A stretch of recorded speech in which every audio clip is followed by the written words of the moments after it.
At this time, I will call the October 22nd, 2013 Board of Supervisors meeting to order. We would ask everybody to please stand for our invocation given by Pastor Don Smith of the Rural Treat United Methodist Church and remain standing for the Pledge of Allegiance. Reverend Smith. Shall we pray? O gracious God, who from the earliest times chose covenant and law to regulate our life together, grant us in this hour the wisdom of Moses, the courage of Joshua, and the compassion of Mary, as we indeed attempt to regulate once again the life amongst us. Grant us your grace and your peace through Jesus Christ. Amen. Amen. I pledge allegiance to the flag of the United States of America and to the republic for which it stands, one nation, under God, indivisible, with liberty and justice for all. Let me welcome everyone here today. Our first order on the agenda will be citizens' time, and we've had one person signed up, Miss Sara Paulk from the subject of the library. Sara, please come forward. And welcome. Welcome, good morning.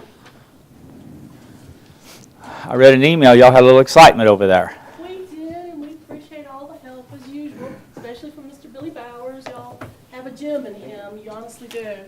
For those of you that didn't hear, the library had an air conditioner compressor that blew up, literally blew up. But nobody was hurt, the building wasn't damaged, and unfortunately it was under warranty. So we're good for that. To get that. I also want to extend my appreciation to Ms. Collins. She's been really helpful in the healthcare ongoing gathering and distributing of information. So I really appreciate the support the library's getting from county employees, Ms. Collins and Mr. Bowers. Thank you very much. This is our annual report, just to give you an idea of the numbers and the activities the library's been doing over the last year in our 5 locations in Wythe and Grayson County. Of course, Wythe County is the leader, the flagship, so their numbers are the highest of these information. I want to point out 2 things that are new this year. Homework help is available online. It's a service provided by the Library of Virginia, and it's tutors, so kids can get online in the afternoon if they need help with math, English, history, social studies. There's a live tutor that can help them free, no charge, just have to have the library card. And the other thing that's a little bit new is we have been having audiobooks you can download and ebooks. This year we're adding magazines. So there are 50 current magazines. You can put them on your device, your laptop, computer, whatever, and read a magazine at any time. Download it through the library's website. Just need the library card. Does anybody have any questions? As always, thank you so much. Yes. The homework program, is that advertised in the schools or anything? Yes. Okay. Yeah. It is, but it's a free after-school thing, K through 8th grade, I believe. All the subjects, live tutor, they're all qualified tutors, and they can go online and interact with kids, help them out with problems. So anyway, math was a long time ago for me, so that's something that could be really useful. Well, we thank you all so much again for your support and appreciate everything. And if there's anything we can do, please let us know. Thank you. Sara, we appreciate the job that you're doing also. Next order of business is minutes of the previous meeting. Can I have a motion, please? Mr. Chairman, I make a motion we accept the minutes as presented. Is there a second? Second. I have a motion and a second. Are there any additions and corrections to the minutes? Seeing none, we will proceed to vote. All in favor, please say aye. Aye. Opposed? Motion passes 7-0. We'll move to payment of the invoices. Mr. Chairman, I make a motion we pay the bills. We have a motion to pay. Is there a second? I'll second it. There is a second. Is there any discussion on any of the invoices? Seeing none, I'll call for the vote. Mr. Hall? Aye. Aye. Aye. Aye. Aye. And aye. Motion passes 7-0. We will move to unfinished business, and the first thing under unfinished business would be a Fire and Rescue Committee report. Yes, we interviewed people for the Board of Directors for Lead Mines Rescue last Friday, October the 18th. And actually, I thought that I would have those names to read off right in front of me, but you all help me here. The people that we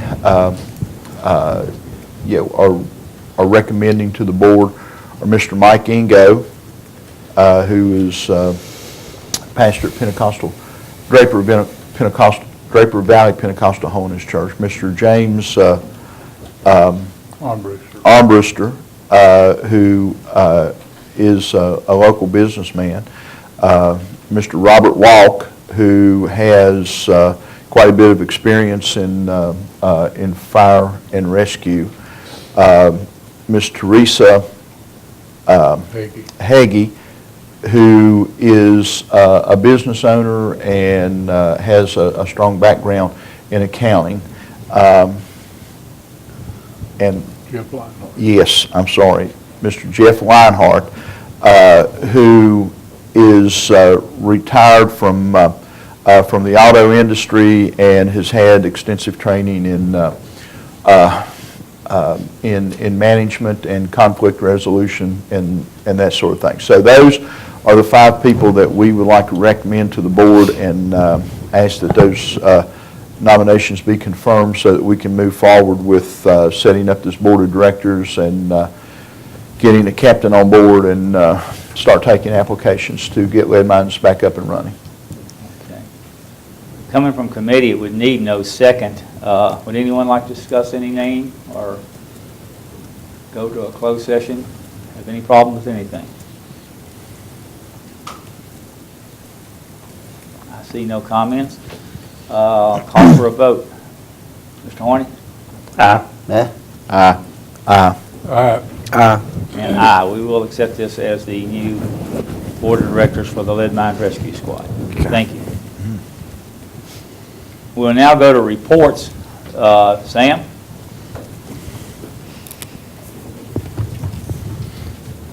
Good morning, gentlemen. Morning. On our consolidated account report, currently we got $38,720,000 in all of the county's accounts.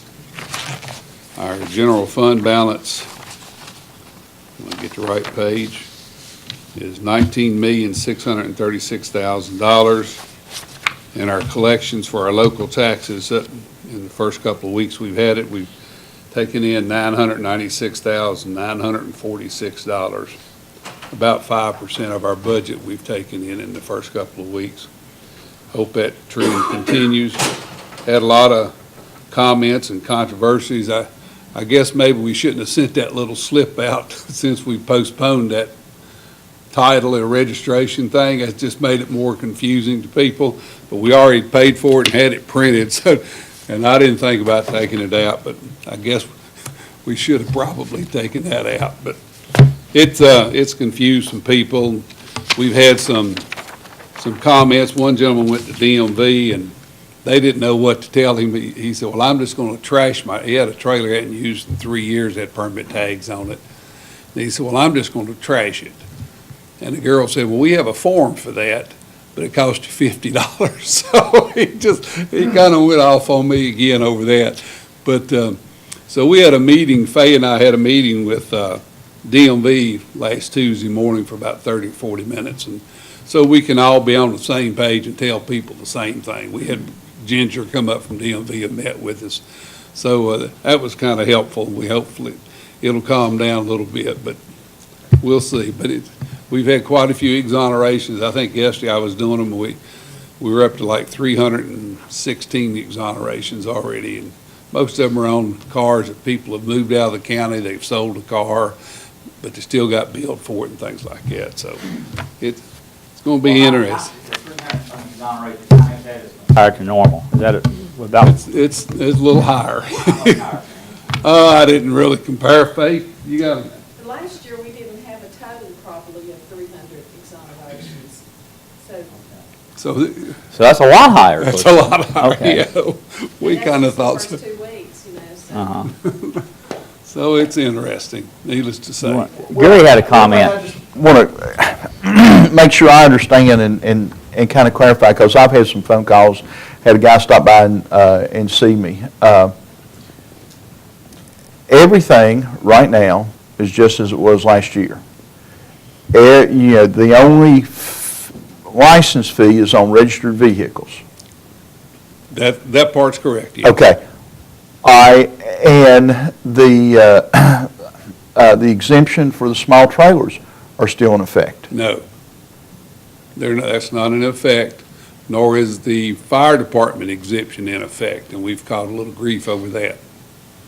It'll be in effect next year, but this year in the ordinance, they had to sign up with FAA by May the 1st to get the exemptions like they used to do when we gave them the 2 free county decals. But this year, the fire departments are having to pay, and they're a little upset with us over that.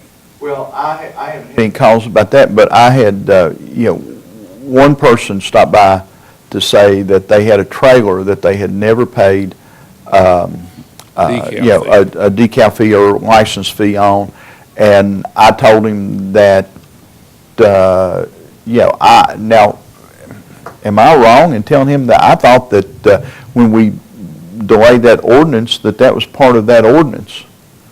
The change in. What you delayed was the charging for the titled vehicles.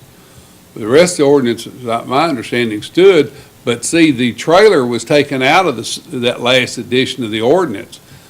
Remember the last meeting, I told you I had one copy of the ordinance that it had the trailers exempt, the 9 feet or less trailers exempt, but the new copy didn't have it, and I asked you to put it back in, and it didn't happen. So, I mean. Okay, but all right. When we delayed the ordinance, we delayed all of the ordinance. That's what I assumed. That's what I thought I thought the fire department still had the exemption, and I thought the trailers were still exempt under 9 foot. That's not what the ordinance says, though. I mean, it's, my understanding, and I may be wrong, but my understanding was you exempted charging the fee for the titled vehicles until July. You were going to revisit it in July for the titled vehicles. That's the way I read it. My understanding was that, they had the trailers at $20, and they dropped them back to $10 because they couldn't charge more than what DMV True. charges. Yeah, that was part, I forgot that. That was part of it also. Mhm. And so my understanding was that the $10 stays on the trailers. Mr. Barrett, could you find in there which set of minutes that thing was in, and so we can look at it in a little while? Well, I'm not asking to do that. We'll now. revisit Yeah. that in a few Okay. minutes. But I know, Sam, I had 2 calls about people turning in their titles. They said, why do I have to turn in that letter, that little piece of paper? Some people are misreading it, and Yeah, we probably shouldn't have sent that out, but, I mean, the meeting, it was already printed, and tax tickets were already being printed, and it just, the 2 people called. They thought they had to take their titles to vehicles and had to turn them in. They didn't understand that. I had one man came in yesterday, and he had his Buick, is all he had, but he got that slip because he's in the county. And so he went to DMV yesterday. He's an elderly gentleman. He said, I don't know why I'm down here, but this thing says I had to come. Then the DMV people said, no, you're fine. You got your Buick, but you do have this fee to pay. And so, change is hard sometimes. Anybody else got any questions? Yeah, can you stick around for a little while? Yeah, I'll be right. Thank you so much. Next, we'll move to the sheriff.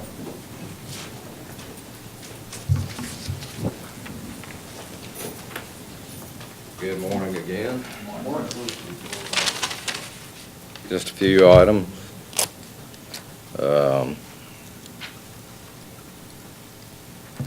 We'll go with the trash report. In the last 2 weeks, they have picked up an additional 15 bags of trash at the park and ride at exit 80. They worked Route 11 East, got 37 bags, which was an improvement over the first time.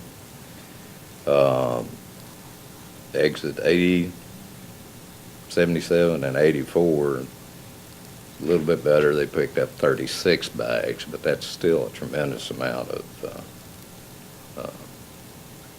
trash to be picked up around those areas. Worked 11 West, and it was in the best shape of any of the roads we worked so far. Only picked up 37 bags.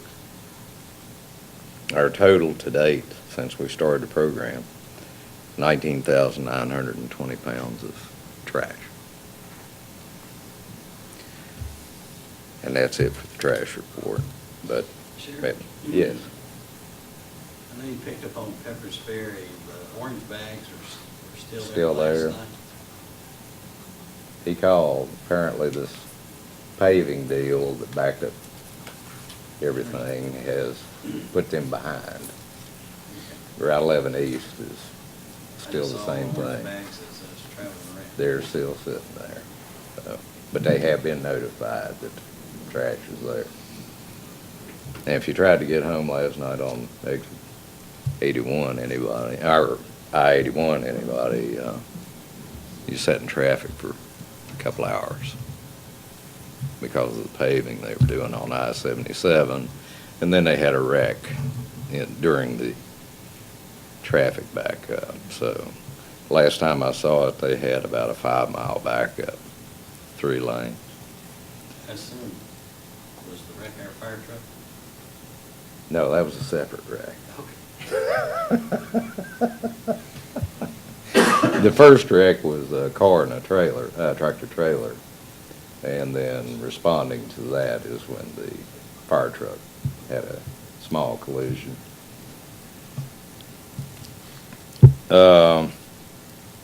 We had a unannounced inspection of our lockup by Virginia Department of Corrections. We passed with 100%. We were actually ahead of the curve because we had done a fire inspection on it, which wasn't really required until next year. So they were happy with that we had already put that in place. Congratulations. Thank you. We also had a surprise visit by the Department of Juvenile Justice doing an inspection and inspecting our policy on how we handle juvenile detainees. We got 100% on it as well. And the last thing I have right now, we waited till the 2014 bids came out on the vehicles. When the budget was first passed, they were still selling 2013 vehicles. There was no price difference between the 2013 vehicles and the 2014 vehicles. So we're going to be able to get 5 Interceptors and Ford F-150 Crew Cab at the same price as last year's bid. So I figured wait a couple of months and get a 2014 instead of a 2013. Might help us out on resale when it comes up to time. Any questions for me or any requests for trash pickup? We're planning on hitting 619 this weekend. The New River Valley Regional Jail hit 2152 North and Grayson Turnpike in the last 2 weeks. But they don't give me a report as to how many bags they pick up. But if there's... Anybody have anything? I was down on 94 the other day near Porter's Crossroads. It's pretty trashy. Again? Yeah. And I had a complaint. I could do that every week. I also had a complaint, right before you get to Cripple Creek, going down 94, there's a road that turns back to the right. You're talking about It's past, Huddle Road? no, it's past Huddle Road. Sadly? No, it's not Siling. Siling comes off of Huddle. It's off of 94 right before you get to Cripple Creek. to where you cross Cripple Creek, Oh, the little. going towards Ivanhoe. Just a little dead-end road that goes back up in there To the left, to the right. To the right. to the right. Was that Blair Road? Yeah, where the old Maybe. 94 used to go around, there's a Yeah. little road that crosses the creek there. It was back in there, dead end. But the complaint I had was that people were pulling in there and throwing deer and Deer dead carcasses animals and again? stuff like that back in there, so. Is it in one spot where we could put up a camera, did they say? They didn't really say, I mean, I'd say you could probably put a camera down there somewhere. And Yeah, if they're dumping them in one spot, we can put a camera up. because the way I understand it is, they were dumping them off the bank, and then right at the bottom of the bank, there's a little branch that runs right down into Cripple Creek. That sounds like the pullover where Route 94 used to run. Yeah, And it yeah. comes back out on. That's where it's Okay. at. I'll have them go look at that and see if there's a common area. Generally, if somebody dumps one carcass, everybody starts dumping them in the same place. They used to do it across the road over in that big hole. Yeah, the one over Where the parking area is. I just got a call about it because I was missing a dog, and there was a dog that got thrown down there, so. Was it I had- your dog? That one wasn't my dog, no. That's a long trip for him if it were. Any others? We checked Miller's Creek, it looked good. It might, I don't know what it looks like now, but we checked it last week. How's your recruitment going to fill out your staff? We have hired, we have to have people with courtroom security training. Fortunately, we've been able to recruit 4 from the regional jail. They're going to be working on part-time basis that have the courtroom security module, already been trained in it. So we've put on four of those on staff.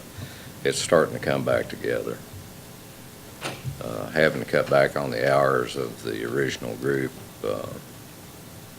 has really made it kind of difficult. So, but that's a law we have to work on. As far as regional jail goes, there's still not enough officers and not enough trustees to where they can open up a new pod to where we can run this, rather than just on Saturday, run it some other days as well.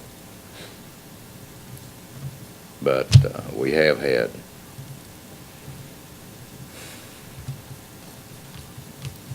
two out on medical as far as courtroom security goes. Hopefully these 2 extra that we've hired from the regional jail will be able to fill in. And one of them is also going to be working the trash detail.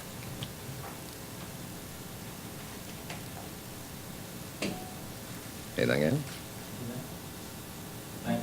Thank you.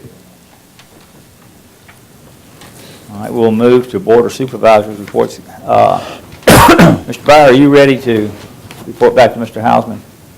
Yeah, hold up, if you give me a second, I have to print it. Okay, well, we'll come back to black liquors last, if that's all right, Mr. Hausman. And we'll ask West Whitfield if they have a report. I just had a few phone calls about, I guess, kind of what Sam was talking about, the titling, and a couple people, I think, still protesting the original ordinance, which was that we have the vehicle license tax on the title vehicles not registered. So I've been kind of tracking. I've had 3 calls so far on that. So I wanted to report that. I don't know if that'll come up. It sounds like that's going to come up for discussion again. So I suspect it will. that's the feedback I'm getting. Is that it, Artie? Yes. Okay. Fort Chisholm? Yes, sir. I want to again report to you that Citizens Highway praising the job that Wythe County Rescue is doing, or Wythe County Rescue is doing, and filling in the eastern part of the county. Response time's great. Their professionalism, what I'm being told, is good. However, this one complainant from East Lee Highway, it wasn't the sheriff, But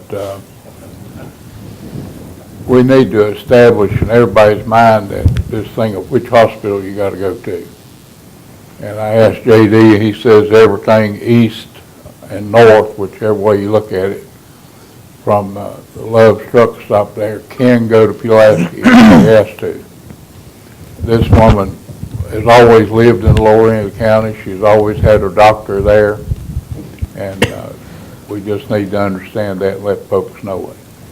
Regardless of who's answering those calls, that policy, I think, ought to stay the same. Now, I don't know, maybe Mr. Dalton can tell me. Is that a state rule or a county rule that you got to go to the nearest ER? I don't know that we've got a written rule on it, Joe. It is mandated by the Virginia Office of EMS that we have to transport to the nearest local facility, appropriate facility. Well, let's check and see if that's statutory or that's just one of the administrative rules. That is something that we have to go by as medics, that is mandated for us.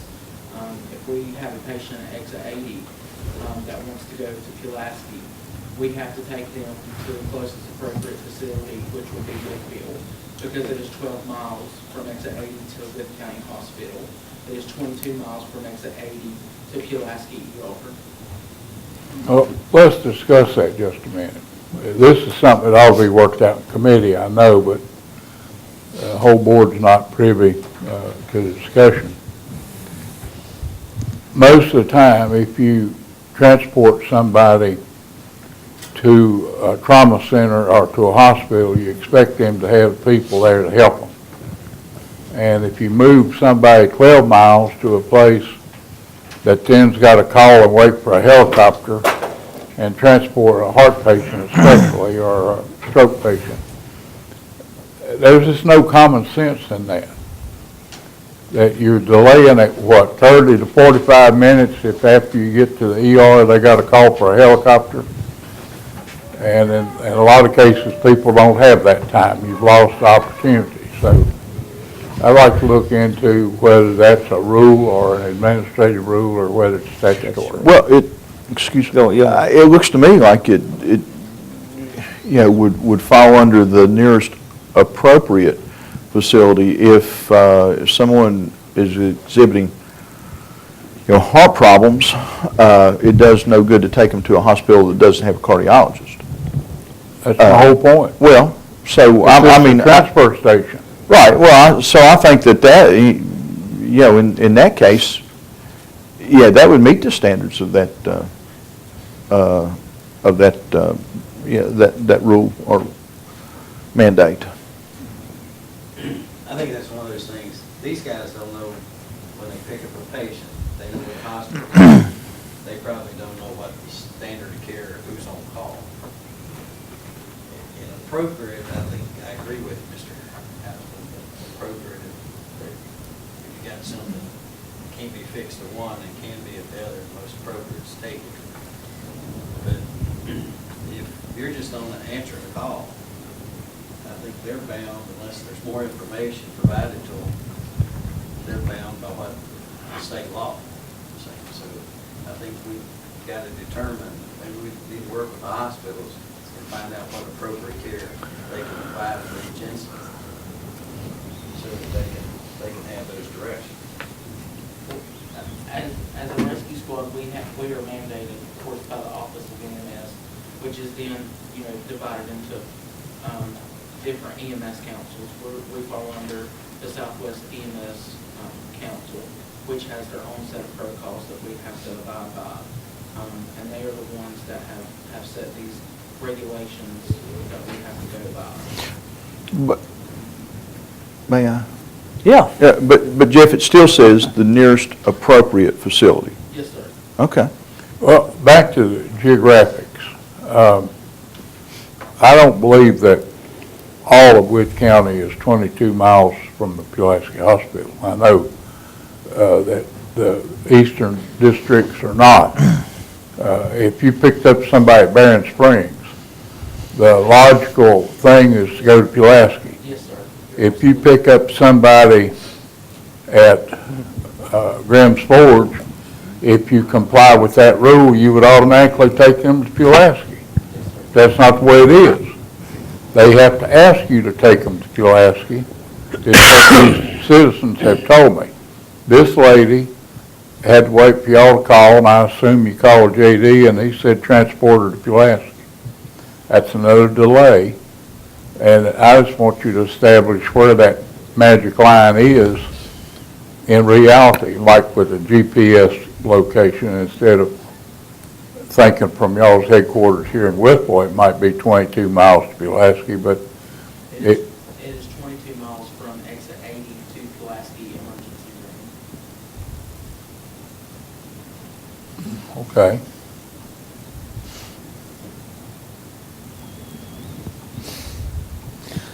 Well, And I can't speak for the crew that, you know, had transported the lady that you were speaking of.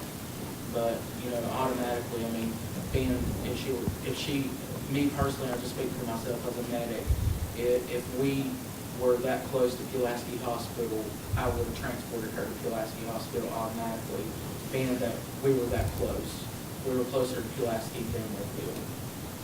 But I'm just speaking for myself as a medic. I can't speak for the other crew. well, I think, Mr. Dalton, we need more information on this before. So, Actually, since that's kind of willed by Mr. Woods, who's over southwest University for the next, maybe not days, have our CV for the next one. Thank you. all right. Lead mine? A couple calls up to the sticker. Okay. Speedwell? Same as lead mines. I mean, I've had some complaints from fire department members that they weren't getting their sticker free, so. Okay. At large? I have a couple of things from District 3.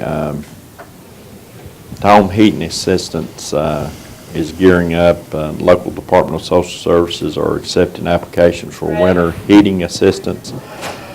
October the 8th through November the 8th. The benefits will be issued later. Appalachian Power Dollars Emergency Fund won't be available until December the 1st. Applicants for this assistance must come to District 3 Marion office or another daughter energy designated agency to apply for the help with their electric bill. I also had a couple of complaints about the sticker, but it was mainly, you know, asking why they have to turn their titles in. They didn't understand. They thought they had to turn their titles in to vehicles that they didn't have tagged, and they really was confused about what the paper was asking them to do. Is that it? Yes. Okay, I did receive one email concerning this, but no telephone calls as of yet. On a personal note, I had the opportunity to represent Wythe County, or not represent, I think, I was invited as a retiring Board of Supervisors member with 16 years' experience to the Governor's Mansion for a reception, and I certainly did appreciate that, and he reiterated how much importance local government is to the Commonwealth, and I appreciate him for that. We'll go now to the Black Lake District, and if it's all right with Mr. Hausman, I'll let Mr. Byer make a report, and then we'll discuss this, okay? I just gave you all the last page of this minutes right here. I've got that whole section, basically the top of it there. You see, Mr. Dahl explained an item we added to the amendment, clarification amendment. He would allow trailers to be in charge of $10 fee instead of a $20 fee. And then you'll see the motion from Mr. Reeves.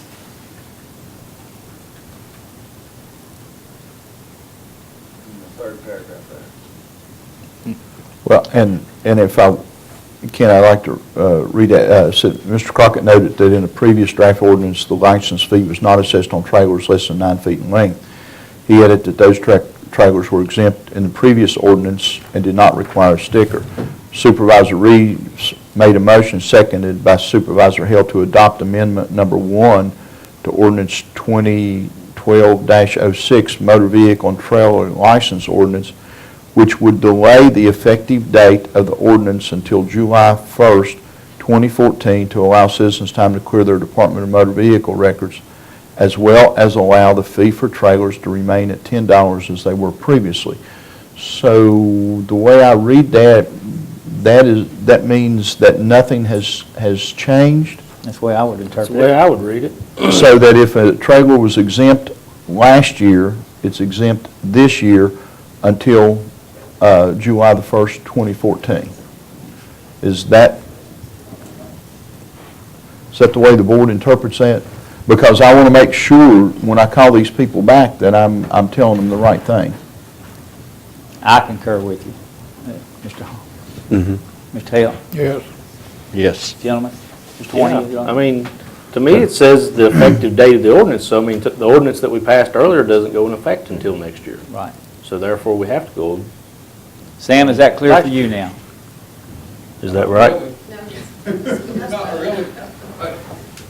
The, Come on up, yeah. the slip that you sent out about getting rid of the titles, maybe that was worded badly. I mean, we could have maybe done it a little bit differently, but that was to explain to people if they had old cars sitting around, they were going to be taxed on them at $20 fee unless they got rid of that title. But as these people that were here at the public hearing stated, they get rid of that title, they can't even take that car to get it crushed or anything else. I mean, that was the drawback to that, and that was the problem with that. And that is not, that's not the issue that people call me about. I mean, I've explained that, that they should not have received an assessment for any vehicle that is not registered this year. That next year, it'll be titled vehicles. But they shouldn't have received an assessment for a registered vehicle, and they shouldn't have to, they should not pay a registration fee or, for a trailer less than 9 feet in length for this year.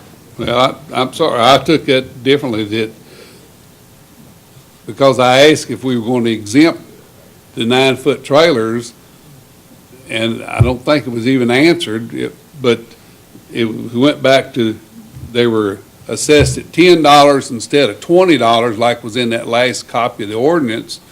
So I assumed by that, everybody's got to pay $10. I guess it wasn't all that clear. At least it wasn't to me, but and Faye and I discussed it. So we've been charging people for little trailers less than 9 feet long.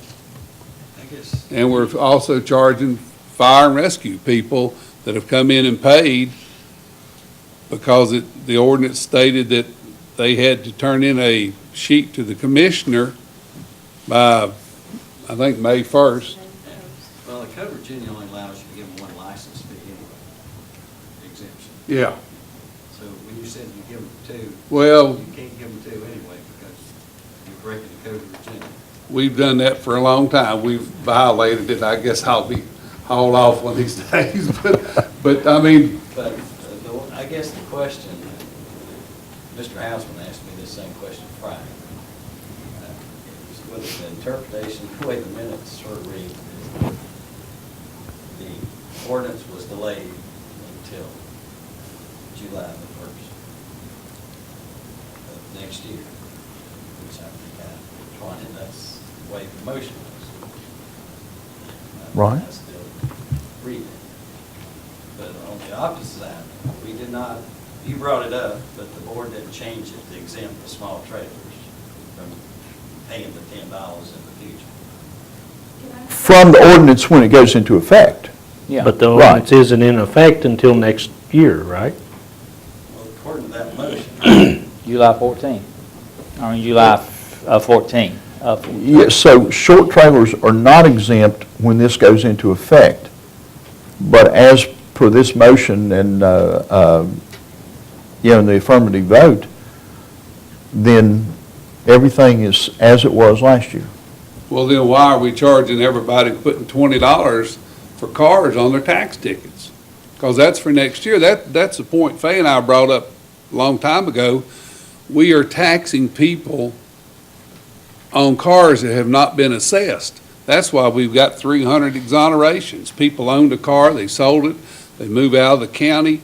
We're having to go back and exonerate those $20 fees off. And that's why we've had so many exonerations. I still have a problem personally of taxing somebody for something we haven't assessed. And that's what's happening, really. I mean, it's like putting the cart before the horse. Sam, based on those numbers, you only got 21,000 left to go. Look at it from the bright side. Well, on the bright side, okay. Go ahead, sir. Mr. Chairman, if we have a few moments, delay this discussion until we have a few moments at a recess to pull up the tape, listen to it. Sounds good. Okay. That sounds very good. Yeah. Okay. Thank you. Delay it one more time. May I say something? Yes, ma'am. I don't think there's any way for us to distinguish from DMV the length of the trailers. There's no way for us to be able to distinguish that. Well, how have you been exempted on before? Actually, Fay, it's by weight. About weight? Yes.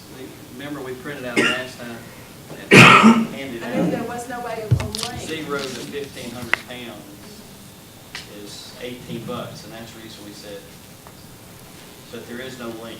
You're exactly right, because either Sam, you, or David printed that off. Yeah, there's no way to distinguish on length. Right. I So agree. It's by pound. basically, it's by word of mouth of the people, when they say, it's a little trailer, a lawnmower on, we assume it's less than 9 feet long. And we just take it at people what they tell us. And that's all we can do, basically. At one time, years ago, we did have 2 prices on trailer stickers based on weight. And I brought it before the board, all we're doing is making liars out of people. Everybody says their trailer weighs less, so let's just make them all $10 to be done with it. That's why we've made them $10. Mr. Crockett, the only thing I would disagree is that we don't make liars out of them. Yeah, they choose to do that themselves. Okay. We were given an opportunity to become one. Right, okay, well, That's their choice, though. Open their mouth. I have one other thing. I was going to ask you that. Okay. I was approached by a member of the RC Flyers Club to ask about the possibility of using the facilities that they used down there at that inland port.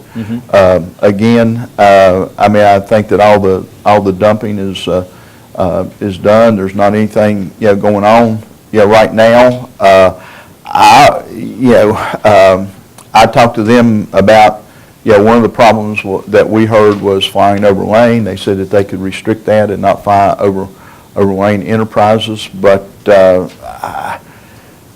me, it's a good, solid activity. It's family oriented. They can have Boy Scouts, Girl Scouts in to, show them how to fly the planes and that sort of thing. And right now, there's not anything that is being used right there. And as I said, it's a good, solid activity for the citizens of Wythe County, and I would recommend that we allow them to do it again. Okay. Before I move on that, I'd like to ask Alan, because if he's heard any complaints lately, would there be a problem if they came back? I have had no feedback one way or the other. Okay. Mr. Chairman, before you do that, there may be some information that's pertinent to it, that if you would refer it to the Economic Development Committee for consideration. Okay. That's what we'll do. Okay. Thank you, though, Mr. Hausman. We will have it on our agenda. Thank you. Does that conclude your report? Yes, that's it. Okay. Now we'll move to other committee reports, and the first one I have is the Water Committee. They met. Yeah, I was going to say we met, but Reviewed some engineering applications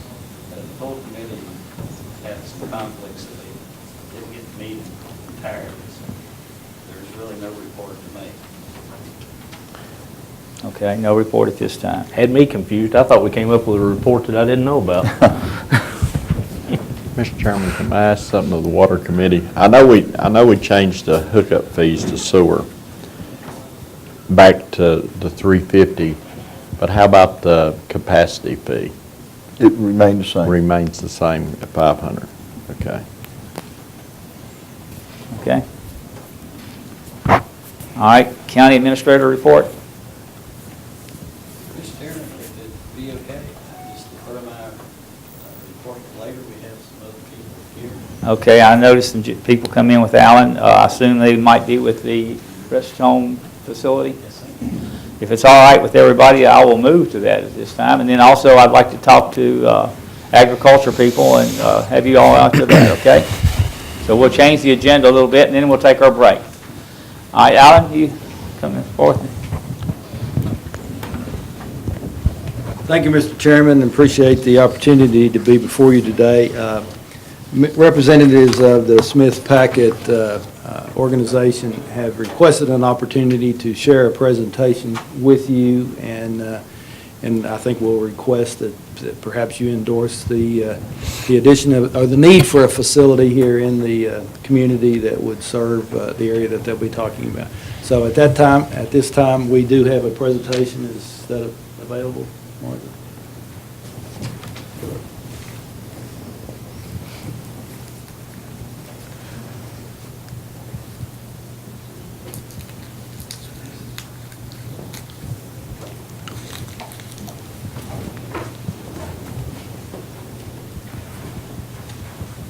Thank you, sir. Good morning. Good morning. Good morning. I'm Aubrey Knox with Smith Packet, and this is Will Holmes, who's also with Smith Packet as well. Okay, thank you. Thank you. Thank you.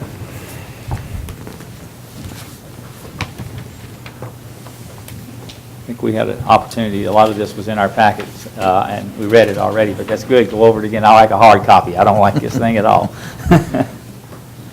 Well, thank you all for having us today.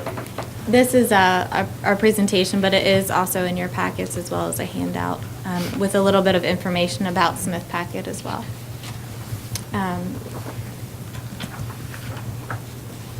Smith Packet is started as a family business. It's out of Roanoke, Virginia. We're one of the largest senior housing development companies. They've developed senior housing with a value in excess of $1 billion over the past 29 years. We specialize in senior housing with independent living, assisted living, including special care for memory care patients, as well as skilled nursing facilities. Currently, we have about 10 projects under construction with about 20 projects in development. Here's a map with some of our current facilities under construction. These focus on Virginia and North Carolina. We have had projects in Pennsylvania, Virginia, North Carolina, South Carolina, and Florida as well. One of our projects currently under construction is in Sterling, Virginia. That's a 120-bed skilled nursing facility. Similar to what we'd be talking about here, we've also built one in Abington, Virginia, which is also a 120-bed skilled nursing facility. The one in Sterling is an unusual project. We acquired 316 skilled nursing beds from Inova Healthcare and have continued to operate those in 2 nursing facilities that are attached to 2 of their hospitals up in Northern Virginia. And we're building 2 new facilities to transfer those beds to. Sterling is the first one. It's 150 beds. That should open in March of next year. And we're about to commence construction on 166 beds in Fairfax County, Northern Virginia. That will be the remainder of those 316 beds. But we've developed a relationship with Inova Healthcare because we've continued over the last few years to operate at their existing facility. Once we move out and move those beds out, they'll convert that hospital space to other hospital use that they have need for. There's a newspaper article in your packets giving a little bit more information about the Inova Hospital relationship.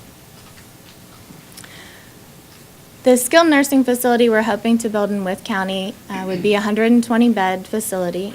We've recently built one in Abingdon, Virginia, just down Interstate 81, and be very similar to that. You have pictures throughout your presentation of Abingdon to give you a little bit of an idea. The one for Wythe County would be have a total project cost of about $12.4 million.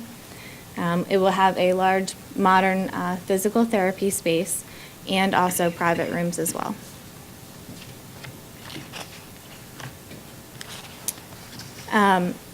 Some of the community impact highlights.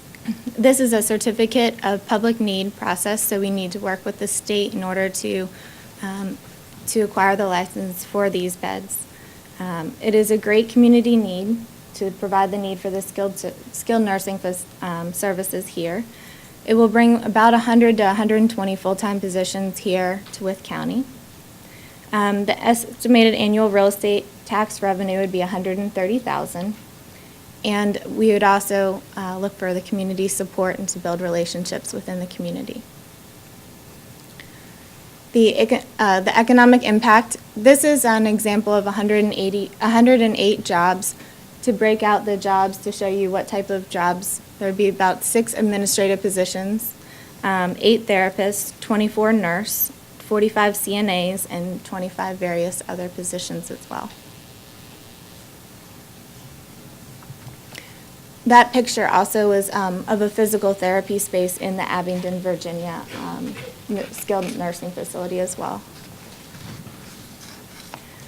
This is a timeline of our certificate of need process to give you an idea with some dates. We've already submitted the application. That was done in August. The public hearing will be next month. And the approval of the certificate of need will happen in January, and we hope to begin construction around March of 2014. As part of this process, we do ask for community support, so we've received various letters from the community. We also will be asking you all if you would show your support as well.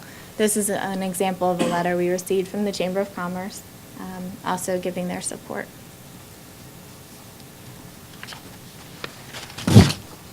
And then the last page is our contact information, and this is a photo of one of our office building in Roanoke, Virginia as well. Are there any questions I can help answer? Did you all have, a site picked out? We have a current site under construction, or under contract, sorry. Okay, in the county? Or in Or is it Within in the Wythe town? County. It is in the county? Okay. Not the town, but the county. Well, it's within the town. It's within the Wythe town County. limits. Yes. That's what. Okay, and... But would pay taxes to both the town and the county. Oh, yeah, we know Right, that. sure, yeah. But Don't let him slip by. No, we won't let you forget that. But I was just wondering if there were any zoning issues with the town. We have not started that process yet. Okay, all right. One other question. Your target population, I heard you say independent living and assisted living, and then I kind of missed it from there. What do you... This facility would be 120 beds strictly for skilled nursing. Our experience in our other projects, we've built independent living, assisted livings with special care, and also the skilled nursing facilities.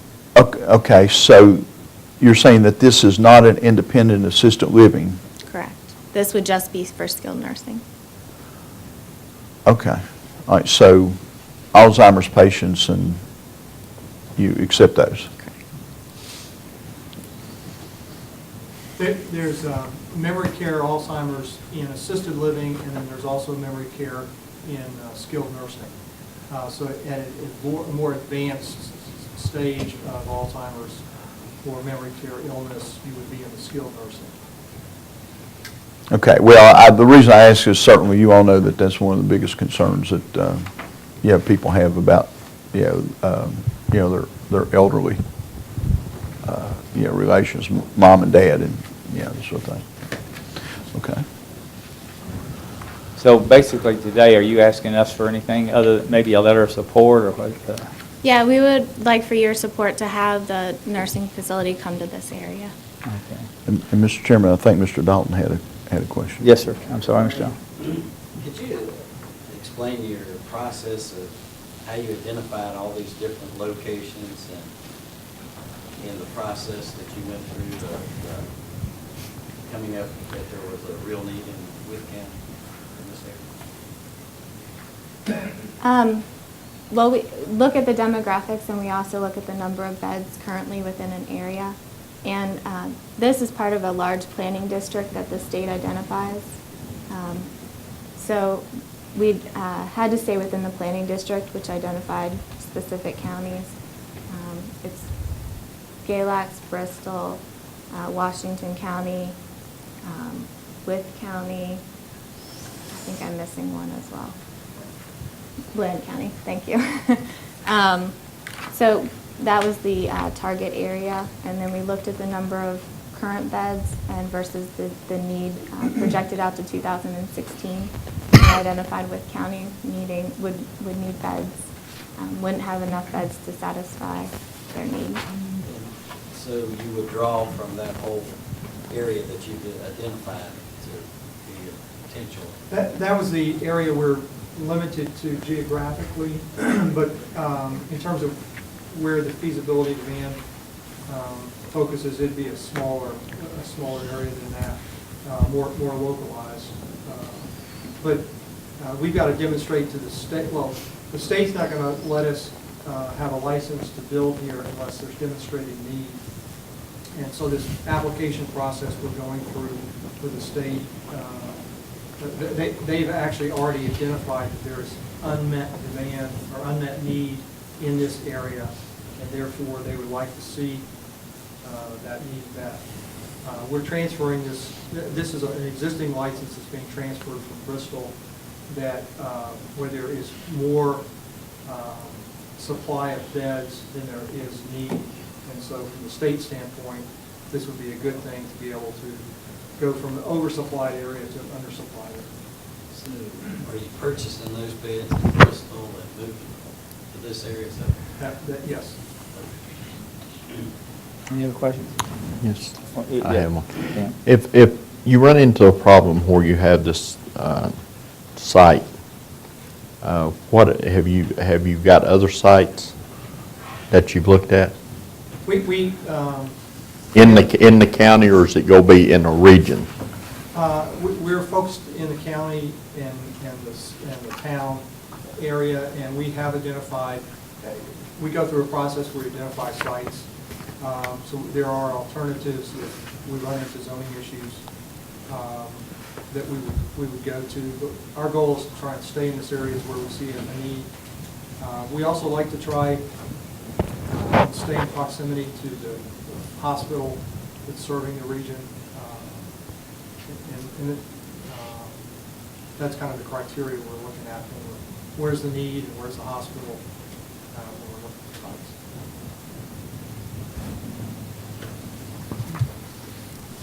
Do you have anything else, Mr. Stein? You look like you did. The only thing I'd like to do is encourage, you're with Alan. Alan knows our thoughts inwardly on the siding. As you go through it, just keep in touch with Alan, and Alan keep us posted. We appreciate it. Right. In case of that site, there might be a great alternate site here in Wythe County for you. Okay. Okay. I will refer this to the Economic Development Committee as far as a letter of support, if that's all right. Maybe we need, what is y'all's schedule for the public hearing? And I think there was a resolution. There is a draft resolution that asks you to consider. The gist of it is, we would ask that you are extending your support for a significant certificate of need. I wouldn't have any problem with that. I would make that motion. Okay. So I'll second that. Has a copy of this draft. Or that somebody has a copy of the resolution.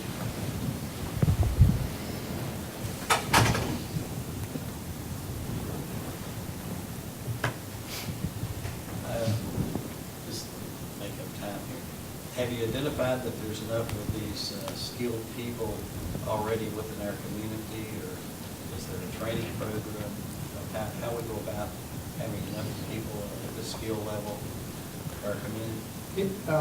In terms of the staffing, we have not done a study to determine that there is, but usually, given the hospital, there is talent available. To the extent we need to train folks, we certainly can do that. That has not been an issue for us. Smith-Packard traditionally has developed in rural communities as opposed to the 316 beds we're picking up from Inova is unusual for us because we're not used to being up in Northern Virginia or Richmond. We typically are in Blacksburg, Lynchburg, Roanoke, Abington, Withfield. Those are the markets we tend to develop in, and they're used to being able to find staff for those. As we begin delaying a little bit, if I could add, Wythe Community College has an exceptionally strong program in allied health sciences, and very strong in nurse training and so forth. So traditionally, they're a strong partner with all new businesses coming into the customized training as needed. So I'm quite confident that we can provide some partner support to help you staff up as needed.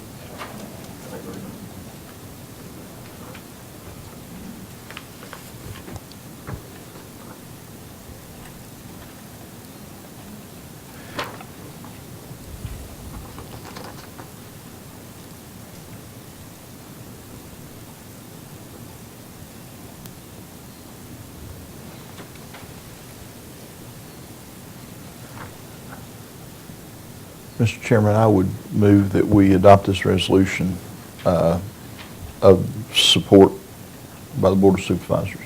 Okay. I'll second it. It's been moved and seconded. Anyone have any discussion concerning the resolution?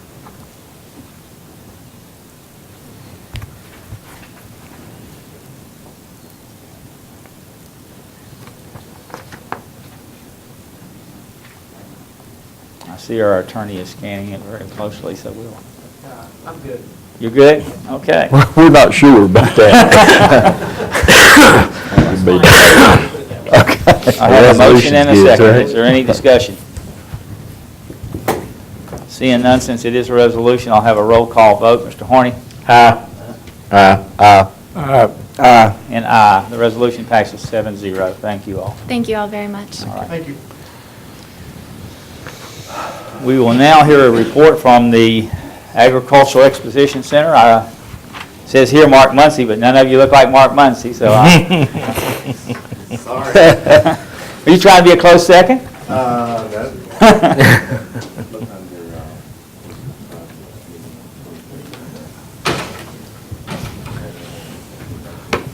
Sounds like he's got a slideshow. Okay, we have a slideshow, and I want everybody to relax, enjoy themselves. This is a fun time. We're going to talk about money and the county making money, not spending money, making money.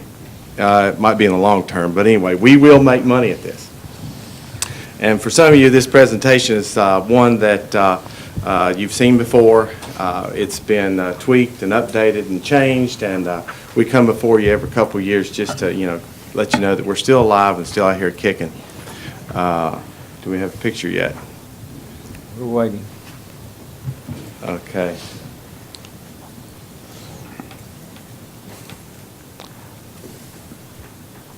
They need your credit card number, your social security number.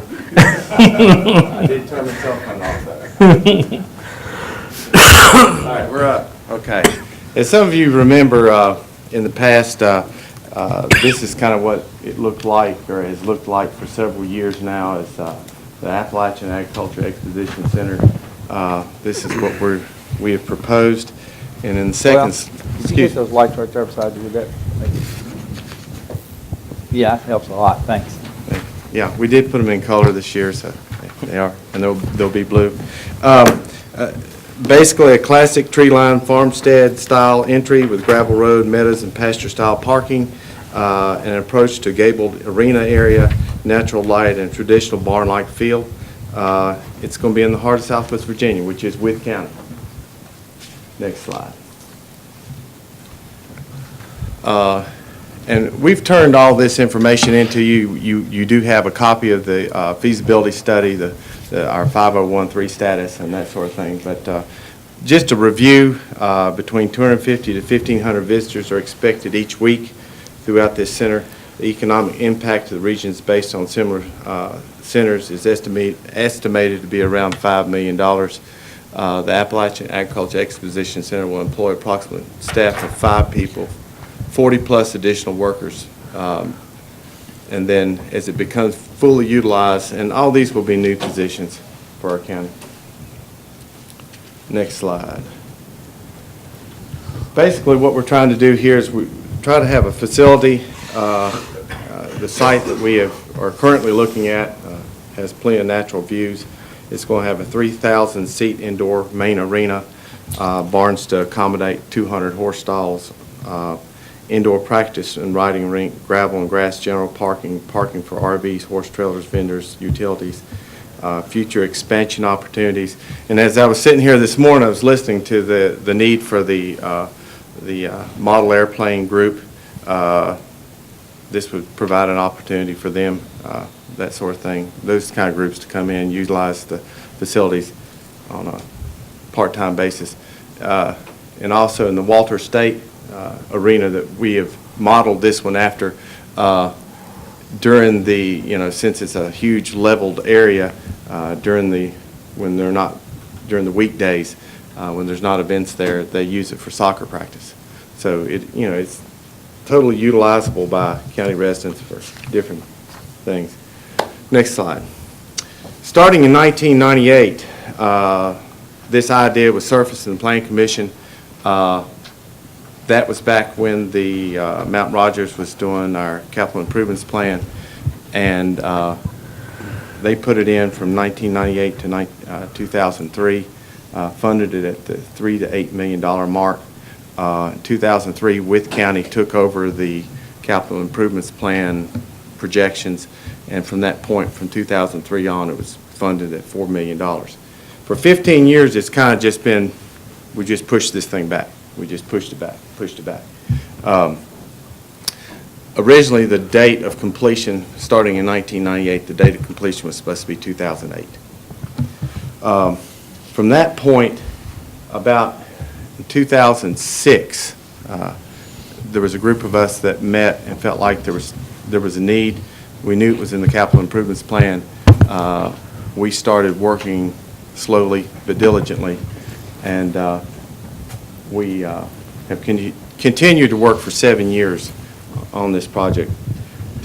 Some of the proposed usages of this as we go through, certainly registered bull sales, and we're not talking about a livestock market here, folks. We're talking about a facility that's going to be big and open.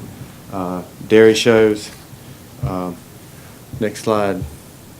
Truck pulls, rodeos, RV expositions, dog shows, home and trade shows. One of the things we recognized when we did the feasibility study was, and just didn't enter into us, was the fact that there's a lot of dog shows out here. There's a lot of barbecue events. There's a whole circuit of barbecue events that we could tap into. But these are type usages for that facility. Next slide. There's concert events. If you really think about Wythe County, the largest auditorium we have in the county is George Wythe High School, 900 plus seats. We have nowhere that a group can come in and we can bring in the Shania Twains or the Willie Nelsons or the Charlie Daniels Band or somewhere like that. But we have this influx, huge influx of people running up and down our interstate, thousands of people that could stop in here, spend some money, gas up their car, spend the night, meals and hotels tax. Next slide. In the past, and this could happen in the next 2 weeks, in the past there's been opportunity for the county to open up a shelter for stranded motorists. And this has happened in the past. And if it's happened in the past, it'll happen again. And the particular site that we've located, or we have an option on, is right along the interstate, would be available for this type of emergency shelter.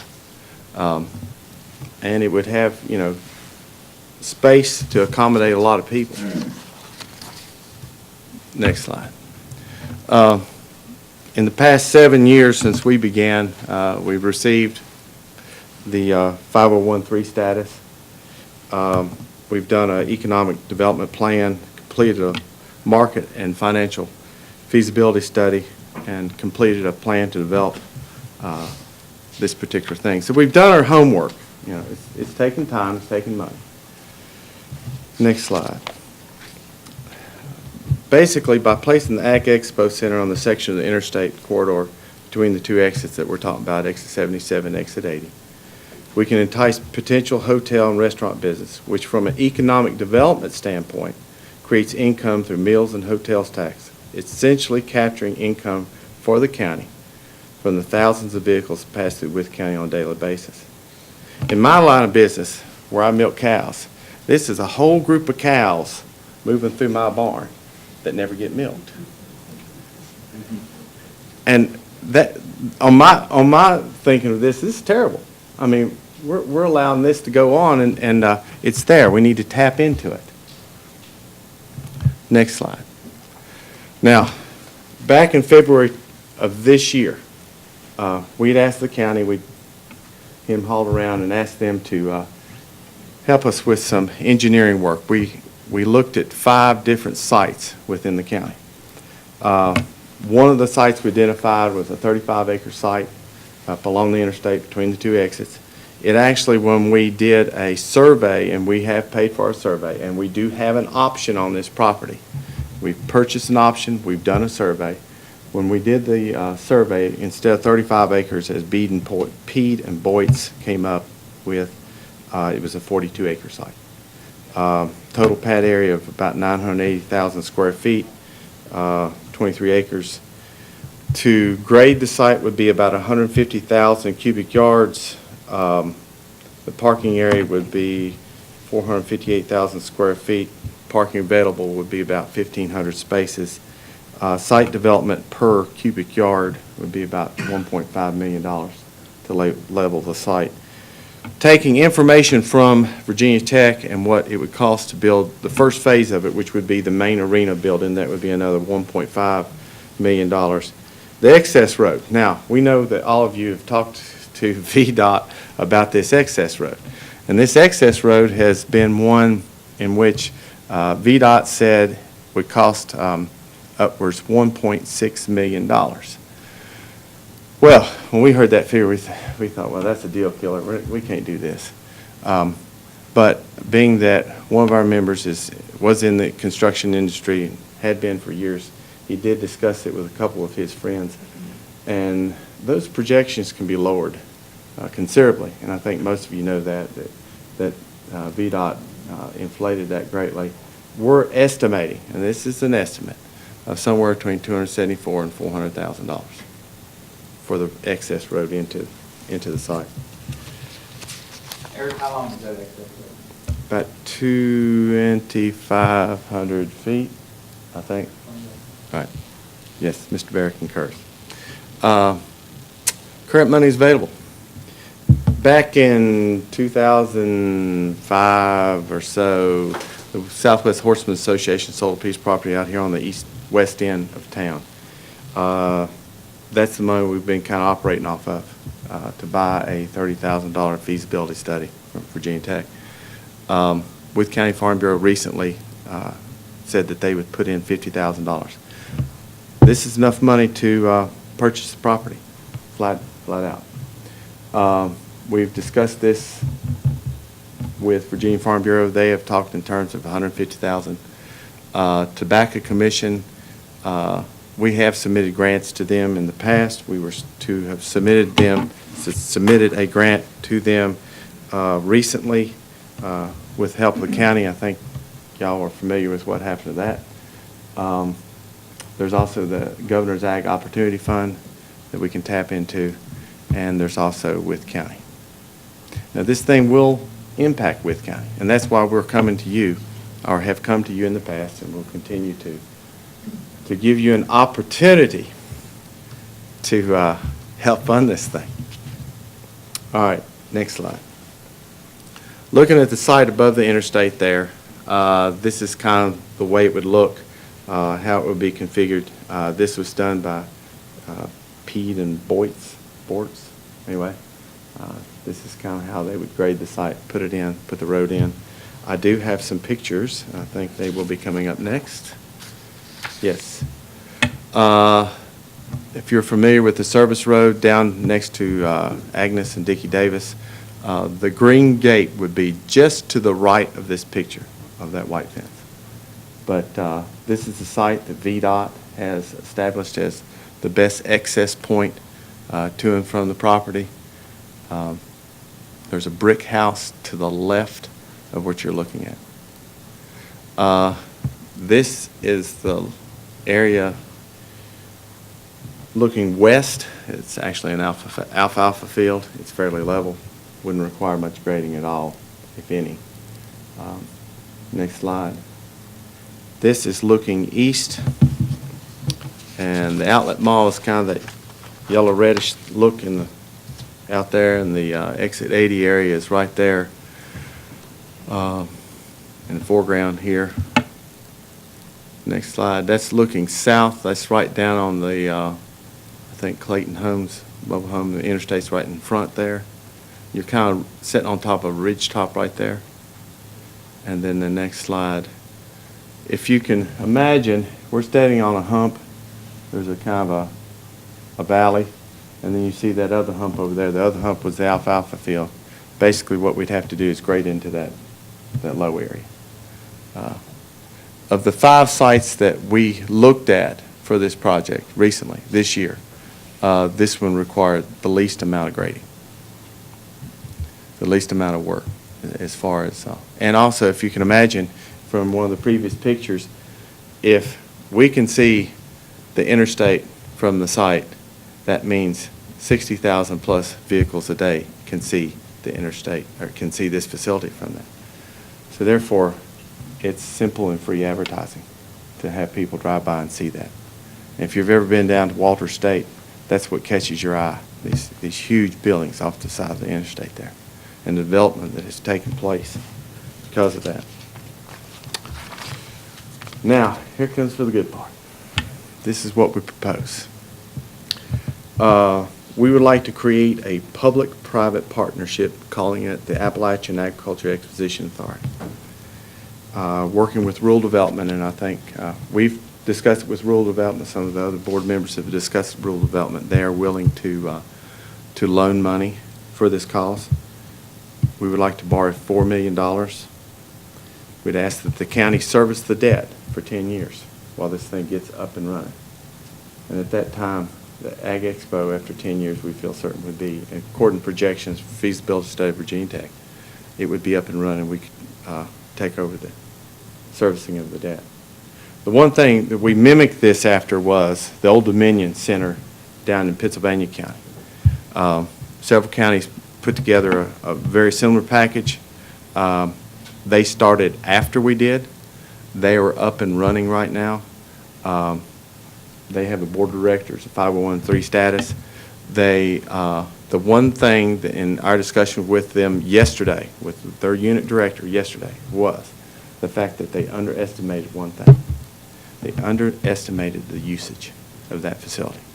Now, I don't know if any of you have ever been to that facility and know where it's located. What route is that? It's in Gretna. Chatham. It has not near the visibility, not near the amount of traffic, not near the crossroads of people coming from north and south that our facility would have. Next slide. It's more or less we reap what we sow. If we don't believe in ourselves, how can we expect others to believe in us? Here in the just recent future or recent past, we've just developed several industrial sites here in Wythe County, huge sites. And we're expecting industry to come in. We have an interstate system that is a resource, and it's bringing these people to us. We need to tap into that resource. We need to reap what's being sown out there every day. And we've got to believe in ourselves that this will work. Because we can't expect others to believe in us if we don't believe in ourselves. Now, questions?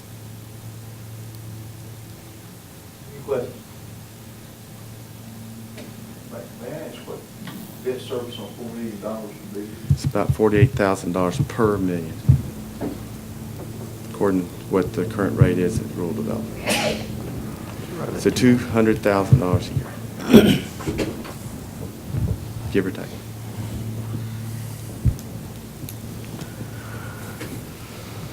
But what will we gain back in meals and hotels tax from tapping into these people that are here already?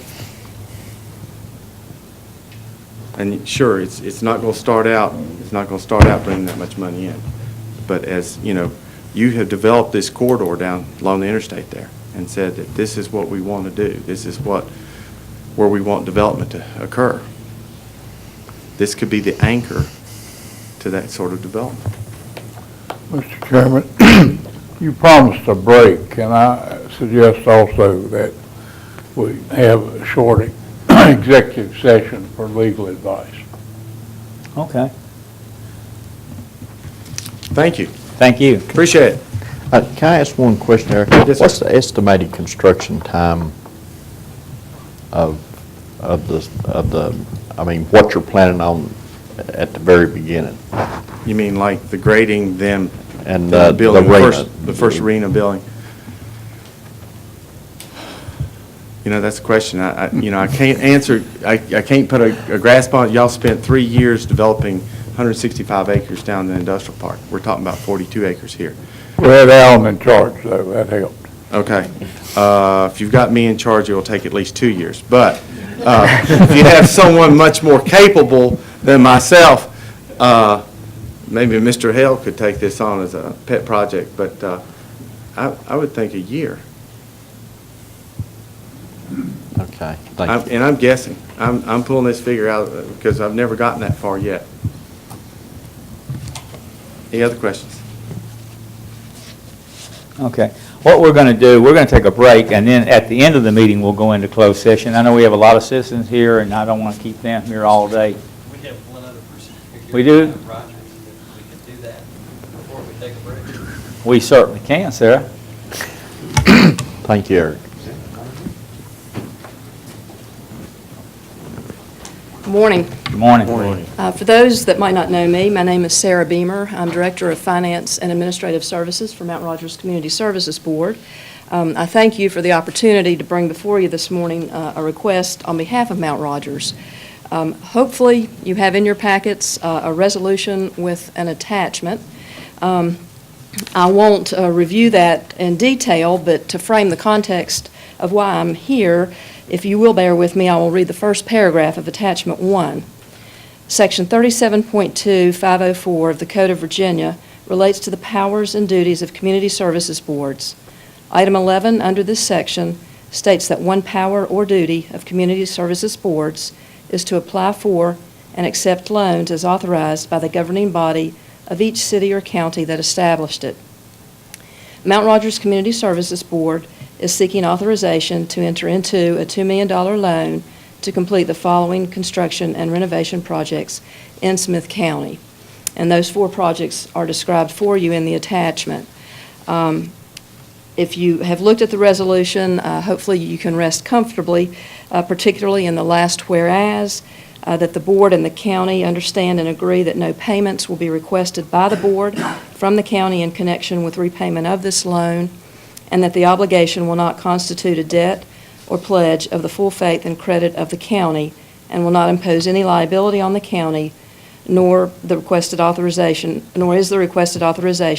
a guarantee of the loan on the part of the county. Basically, this is a formality for us. We are approaching all 5 of the counties and the city that we serve to obtain the approvals. So on behalf of Mount Rogers Community Services Board, I request your authorization to allow us to incur this $2 million long-term financing. I thank you for your consideration, and I'm happy to take your questions. All right, is this part of the performance contract that was in our packet, right? Mr. Dahl? It talks about the performance contract. It's page 2, at your cover letter from Lisa. Right, I got that. And then the renewal summary of the performance contract. Right, that's what I'm asking if we passed. And she's asking, as part of this, that they've identified some loans that allow us to pass a resolution. And Lisa didn't send us a copy of the resolution. That's what I was looking for. I couldn't find it. Yeah, I so- couldn't find it either. Okay. It should have made its way to you, and I apologize for that. We do not have a copy of the resolution. Yeah. Okay. I was looking for that last whereas. That's where I kept on looking, I kept on asking Mr. Dalton, because I couldn't find it either, so. That's what I was gonna say, there is something in there from them, but it's not that one. That's a memorandum of understanding. The only question, are you asking for a regular loan, where are you going to get the money, I guess? Rural development or? No, sir. Actually, we've solicited proposals, hoping for the approval of the localities, from 8 financial institutions, and actually have tentatively selected one of those. The rate's a little dated now, but it's a couple months old. It would be actually a taxable financing, somewhere in the range of about 3.79% for 10 years. And that's the key for us. I think we don't have any problem with it. I wouldn't have any problem recommending for it, as long as it's a taxable and not using our tax exempt abilities for this year, because it's refinances. But if we can take 2 minutes and make copies of that, pass it around. Sure. Yeah.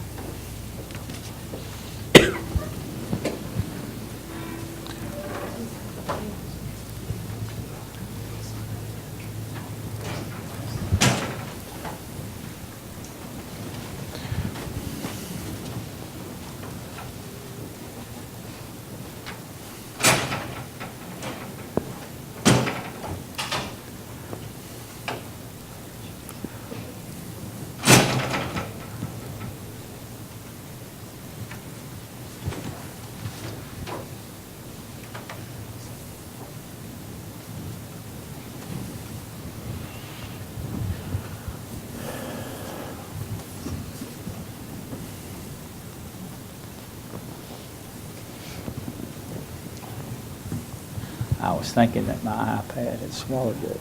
Well, I couldn't, the only thing I could find from Mount Rogers was the, about the comprehensive plan. Yeah. While we're waiting on them, can we approve the consent calendar?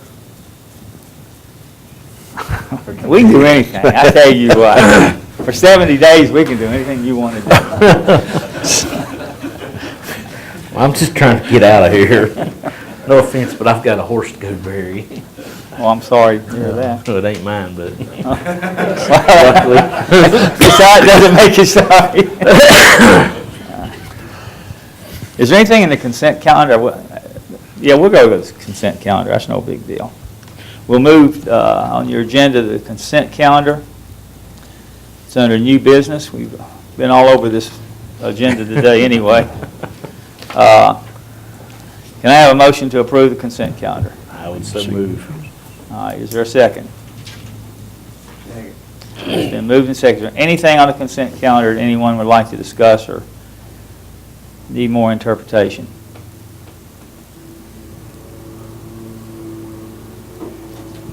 All right, I don't see anything, so I'm going to call for the vote. Mr. Hall? Aye. Aye. Aye. Aye. Aye. And aye. Now put us back up to Mount Rogers. Now, there you go, Mr. Horny. We moved right through it. Works for me.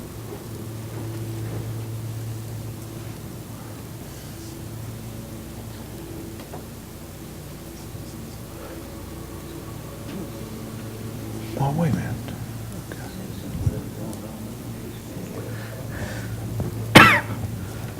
I heard all kinds of sirens earlier.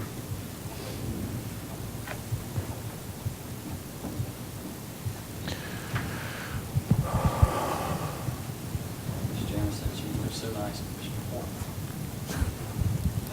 couple other items we could probably take care of. One is scheduling the comprehensive plan joint work session on November 26th at 1 o'clock. Where does that fall in relation to Thanksgiving? I won't be here. On a regular day. Regular meeting date? I wouldn't have a problem for regular meeting date, but Mr. Reeves said he would not be here. I'll be in California, the 20th to the 29th. He can Skype or something? Yeah, well, I can do that.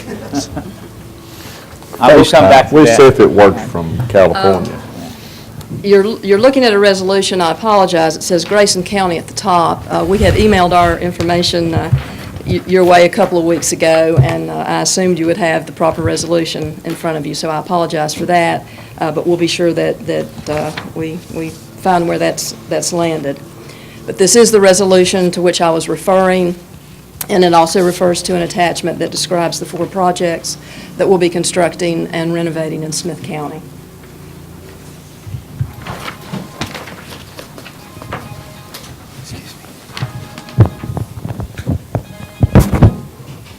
So again, I'm happy to take your questions and appreciate your Okay. consideration for approval.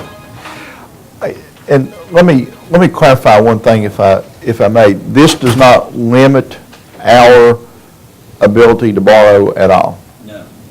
Okay. Yeah, this will not be a financing of yours on your books at all. It's a formality required by the state code.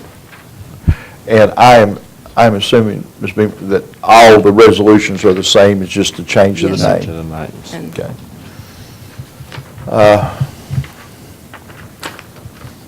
Do I have a motion? So moved. I'll second.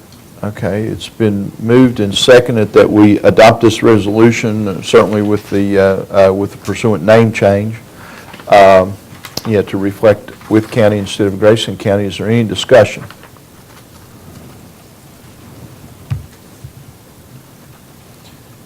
Okay, hearing none, we'll have a roll call vote. Mr. Hall? Aye. Aye. Aye. Aye. And aye. So, thank you. thank you. Now, I'm a little confused on the agenda. Are we down to the county administrator's report now? Either that or a break. Thank you. Okay. Break. Let's, we'll take a break. Nobody wants me to be in charge, I can tell that. Okay.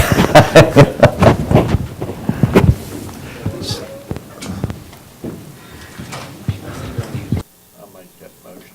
Second. All right, all in favor coming out of closed session, say aye. Aye. Now we'll have a, already Sorry closed. about that.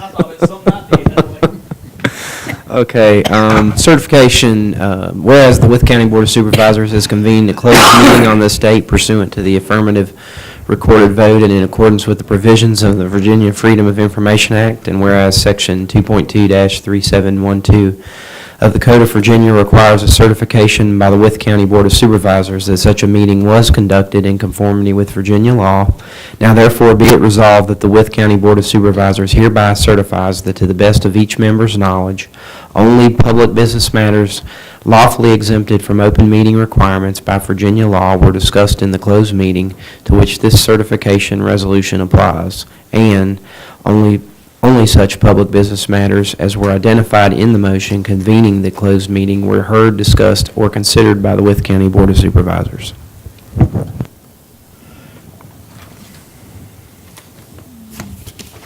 Okay.